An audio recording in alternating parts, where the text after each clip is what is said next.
經過幾集嘅播放，我哋都收到好多觀眾嘅問題，當中咧有好多咧都好有趣嘅。咁喺呢度咧，我就揀選咗幾條咧，就試下作答。以下嘅作答咧係純粹係我自己個人嘅意見，可以俾大家參考。首先咧有 Phoebe， 佢呢度有2條問題㗎。每日到底練幾多琴先好呢？同埋係咪練得越多就係學得越快呢？我覺得一定唔係啦。你練琴練得越多就越好，呢個絕對唔係。但我覺得練琴係要有目的，同埋係要有系統嘅。例如你唔可以一個禮拜淨係練1次啦，你應該係真係 keep 住練琴，係喺每一日嘅固定嘅時間去練。咁樣嘅話咧，形成一個好嘅習慣，特別對一啲細嘅小朋友咧，呢個先至係我哋要去學音樂嘅一個最大嘅目的。第2條問題係咪練琴練得越多就會學得越快？呢個當然亦都唔係啦。因為你叫佢坐喺度練2個鐘頭，每日練2個鐘，但係其實佢根本唔係專心，亦都唔係諗緊佢想做嘅嘢，咁佢一定唔會學得越快。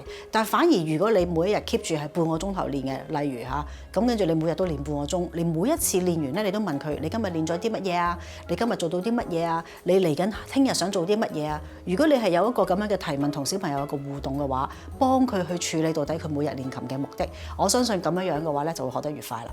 下一位係李俊傑，咁佢就問啦：點樣去申請呢個免費嘅音樂教育呢？首先咧，你可以去到我哋嘅網址啦 ，download 個 form 嚟睇下。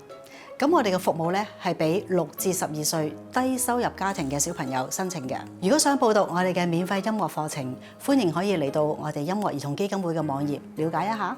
跟住就有位媽媽就問啦：我個仔同我講佢好想學小提琴，不過咧就驚佢3分鐘熱度，但係咧佢今次就話唔會啦。咁作為我唔識音樂咧，我想問下，到底佢係咪真係有心去學呢？咁第2樣嘢就係點樣去幫佢揀樂器，同埋喺邊度買。第3就係點樣安排佢學習嘅路途。咁呢度其實咧真係3條問題嚟嘅喎。咁我試下咧就簡單嘅作答啦。第1樣嘢咧，其實你好驚小朋友放棄，咁我相信呢個係作為好多家長都係好擔心嘅。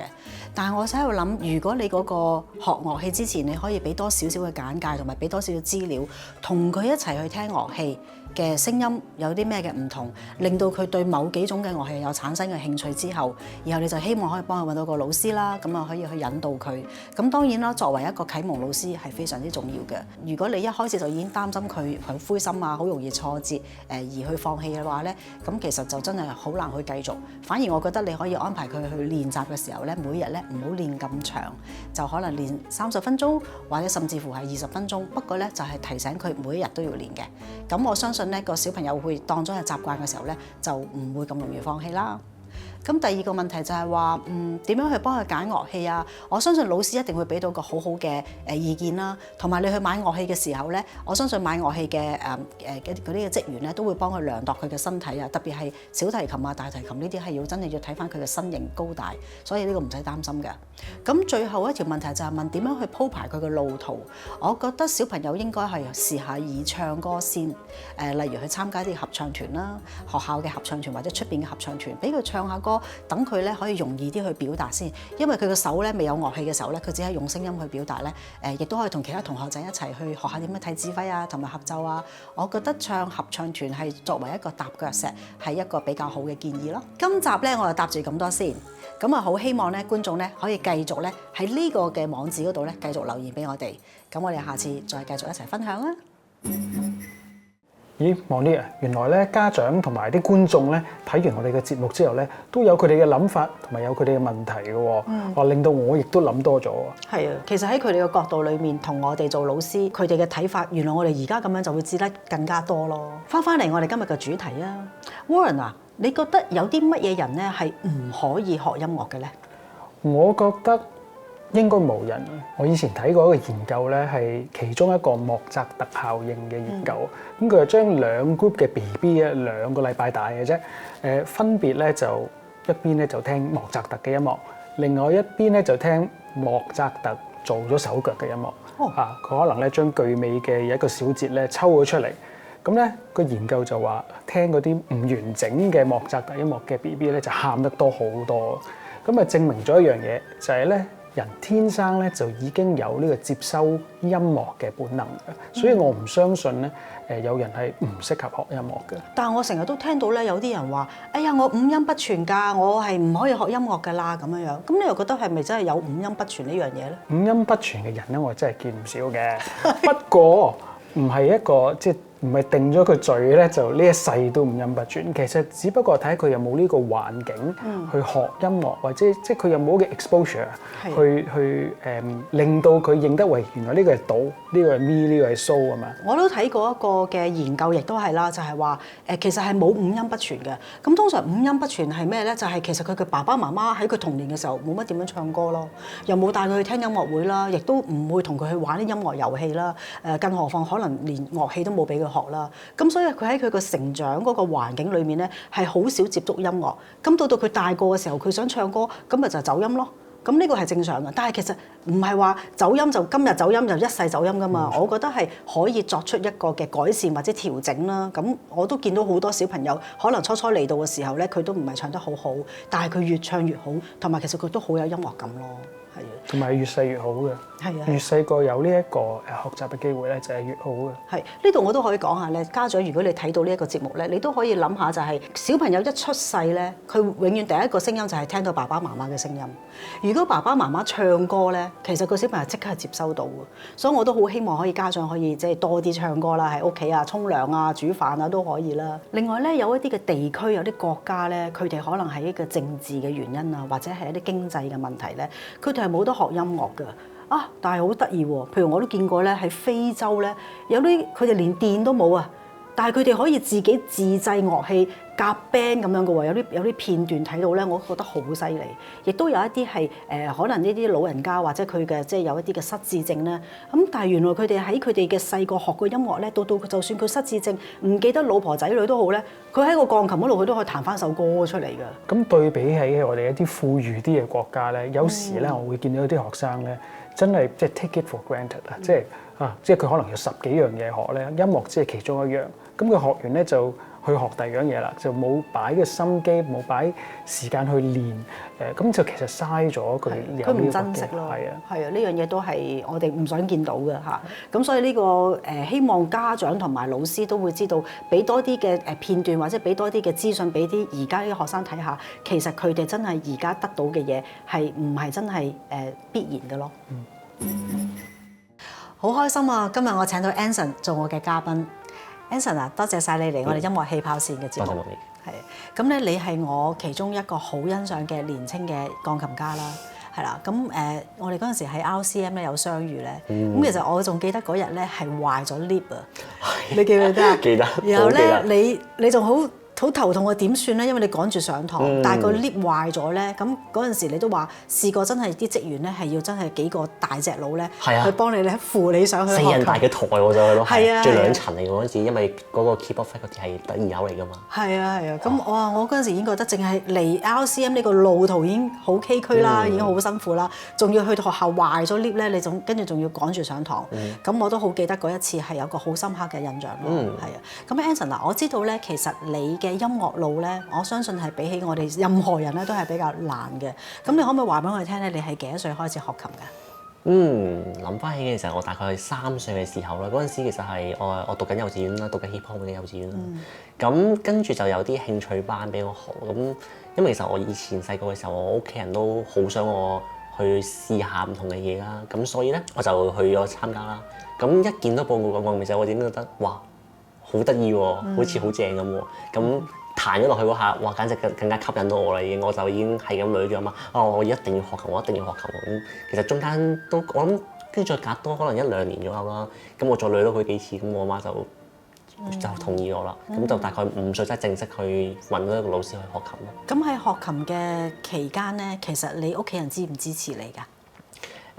其實一開頭咁當然一定支持啦，俾我想試下唔同嘅嘢啦。咁但係當我去到想真係將音樂去成為我嘅職業嘅時候咧，咁其實佢就猶豫一下嘅，因為始終喺普遍咁多嘅家長嚟講，佢都覺得哇音樂點揾到食㗎老弟，咁即係揾音樂玩音樂係唔會揾到食㗎嘛咁樣。咁但係我就比較忤逆少少嘅，咁所以咧我就好堅持，我話我一定要係啦，一定要繼續讀落去㗎啦。咁跟住之後咁，結果屋企人就見到我呢份堅持就已經就俾我繼續落去啦。咁而家其實都好支持我繼續去喺外國發展啦咁樣。咁其實同埋你又遇到一個好嘅老師啦，Alan G 啦，咁佢都俾咗一個好大嘅啟發俾你啦，同埋都俾咗好多嘅唔同嘅渠道俾你去繼續去向音樂嗰個嘅事業點樣去發展嘅咁。係啦，咁嗰陣時其實我諗同 Alan Sir 一齊學習嘅時間，其實我都有唔同嘅表演嘅機會啦。咁透過咗呢啲唔同嘅學習同埋呢啲表演嘅機會，其實更加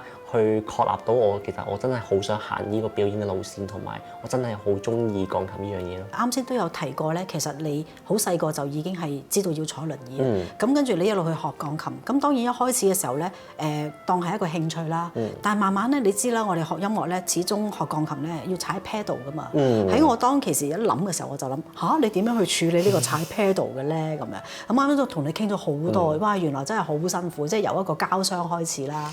你係需要有啲特別嘅動作嘅喎，你可唔可以講一講下咧？係啦，咁其實因為我隻腳咧就係比較冇力啦，因為始終都行唔到路，咁所以其實一直啲肌肉都係會比較弱啦。咁所以其實我當我就算有一個即係我職業治療師幫我整咗一個木箱之後，其實我最後都係要用即係我係要兩隻腳跌埋一齊先可以踩到嘅。係啦，因為始終一隻腳嘅話，我就如果咁樣踩嘅話，就要可以基本上要用晒我全身嘅力，我先可以彈到。咁但係咁你知道彈琴都係要用晒上下半身力㗎，本身先可以彈得好好啦。咁如果我仲要咁樣係咁揈來揈去咁樣，就比較有少少望落又唔係咁好睇，同時間亦都比較難彈啲啦。咁所以其實最後得出嚟方法就係不如跌埋隻腳一齊嚟啦。咁可能就啱啱好啦。咁結果就真係就得喎。咁就係。不過就唔可以踩 soft pedal 咯，即係你只能夠踩一個 pedal，就變咗唔可以好似我哋平時有啲歌需要兩隻腳一齊踩就做到呢樣嘢。同埋就係你啱先都講咧，你係要用一啲力氣㗎嘛，你要用好多腰力㗎嘛。特別當你彈到啲好大嘅作品啊，要大聲嘅時候，特別要兩個手打開嘅時候，咁你嗰陣時你點樣去處理呢個身體上面嗰樣嘢？點樣去戰勝呢個障礙咧？其實我諗其實真係除咗我自己真係可能不斷咁去研究或者不斷去嘗試唔同嘅方法之外咧，我諗其實真係身邊有人支持係好緊要嘅。其實老師嘅支持啦、屋企人嘅支持啦，係啦，同埋朋友嘅支持都係非常之緊要。當然啦，係啊。咁我都睇到就係你每一次嘅表演咧，其實你都有一啲嘅準備嘅功夫咧，你都要比人哋多㗎。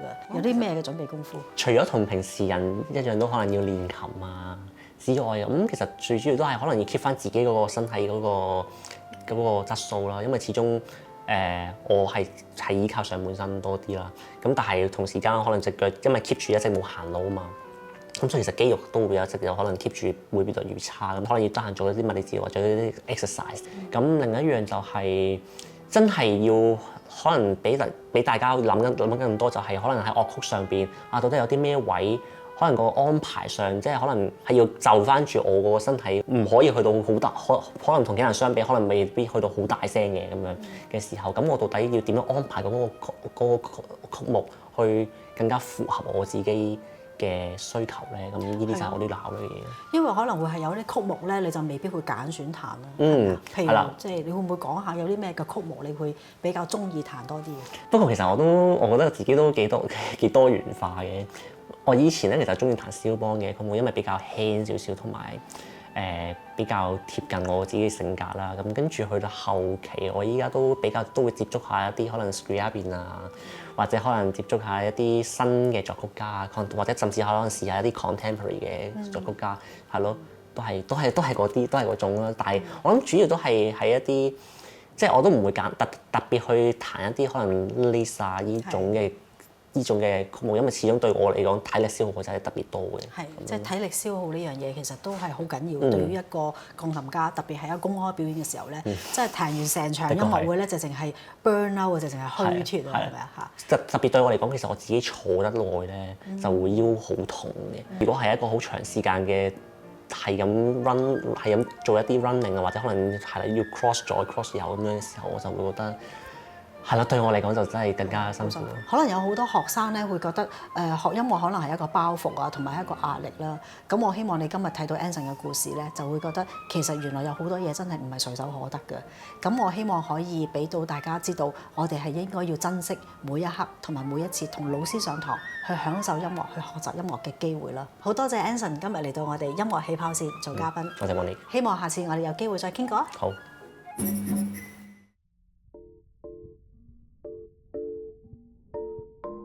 唱歌唱卡拉 OK 嗰啲就經常唱，但係咧咁多人一齊合唱團真係好少，第一次驚自己把聲會唔會夾唔到啊？因為咧我都係阿嫲嫲嚟嘅，所以咧我當時一嚟到嗰陣時見到個個都咁後生係嘛，我咁老咁，後來咧慢慢啊就已經習慣咗啦，覺得嚟呢個大家庭好開心。嚟咗呢個合唱團之後咧，就會覺得因為仔仔都喺呢個機構入邊學音樂啦，我哋變成有好多共同嘅語言咯。